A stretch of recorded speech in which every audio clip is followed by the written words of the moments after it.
নমস্কার। আজ মার্চ মাসের 5 তারিখ। আমাদের এটি অনেক পুরনো ভিডিও। গত রামকৃষ্ণদেবের আবির্ভাব তিথিতে আমাদের এই আশ্রমে রামকৃষ্ণদেবের মূর্তি স্থাপনা হয়েছিল, তাই আমি আপনাদের সকলকে মন্দিরটা ঘুরিয়ে দেখাচ্ছি। আপনারা দেখে বলবেন মন্দিরটা কেমন সাজানো হয়েছে, মূর্তিটা দেখেও বলবেন কেমন হয়েছে। এই আশ্রমটি কোকরাঝাড় পাথরঘাট আসামে অবস্থিত। এখানে মহারাজের নাম স্বামী শুভঙ্করানন্দ।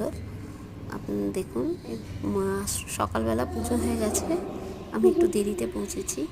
আমার এটা আগের পূজার জল, আমি নিতে আসি নাই তো, ওইটাই বাবা দিয়েছে। পাথরের মূর্তি আমার এটা এই পূজার জল না, এটা আগের পূজার জল। আমাকে বাবা রাইখে দিয়েছিল তো, আমি আর আসি নাই। অসুবিধা। ধন্যবাদ। এখান থেকে জল বাবাকে জিজ্ঞেস করে নাও, বাবাকে জিজ্ঞেস করো কোন জলটা নিবা, তারপর।